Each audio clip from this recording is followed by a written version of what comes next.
Have you started freelancing and it has been months and you haven't been able to crack your first client? Well, don't worry, because you are not the only one. There are several people going through this, and in today's video we're going to talk about that thing only. So hello everyone, welcome back to the channel, or welcome to the channel. And in today's video we're going to talk about how to crack your first client or how to get your first client as a beginner freelancer.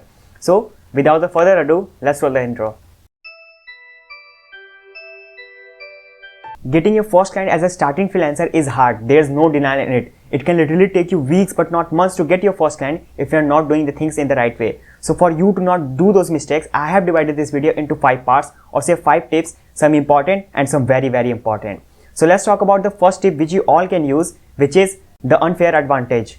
There is always an edge for you to apply on others. Like for example, I'm a YouTuber and I've been creating content for what, 6 months now, and have more than 200 subscribers. By the way, thanks for 200 subscribers.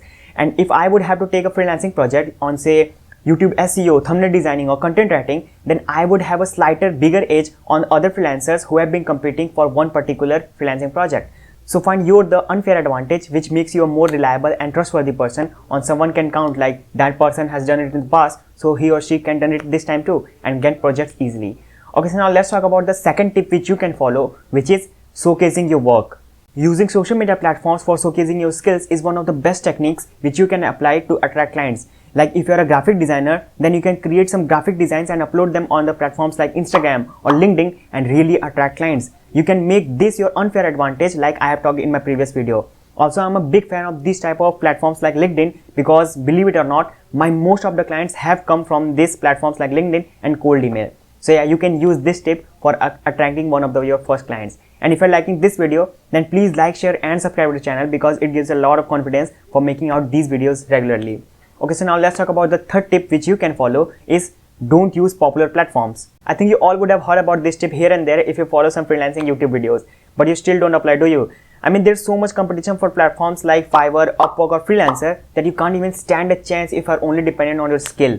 There's so much involvement of the luck factor that starting as a beginner or a newbie on these platforms is very hard.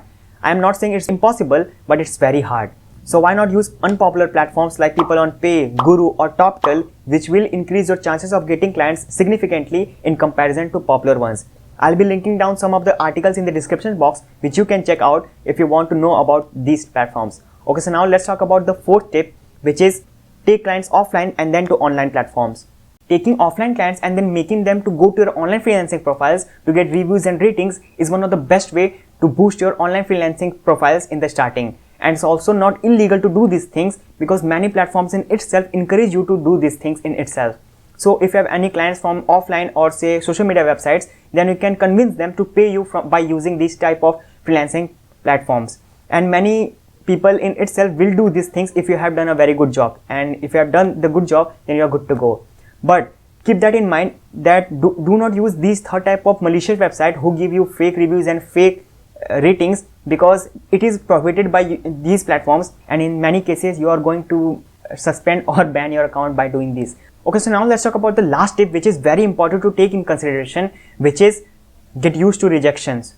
If you are just starting out as a freelancer, then it is going to take your time for you to make money, and in many cases you are going to face many rejections. In many cases many clients are going to talk to you, but they are not going to work with you in the end, giving you many shitty reasons like you don't have any experience or anything like that. Market is not going to welcome you when you are just gonna enter the market. There is so much competition in the freelancing business, so be ready for it. Okay, so if you all want to know more about the mistakes which you should avoid before starting freelancing, then you can watch my video of mistakes to avoid before starting freelancing in the end screen of the video. So if you have any thoughts, questions or comments, then you can comment them in the comment section. I'll be more than happy to read them all and to answer them. Until then, I'll meet you in the next one. Peace.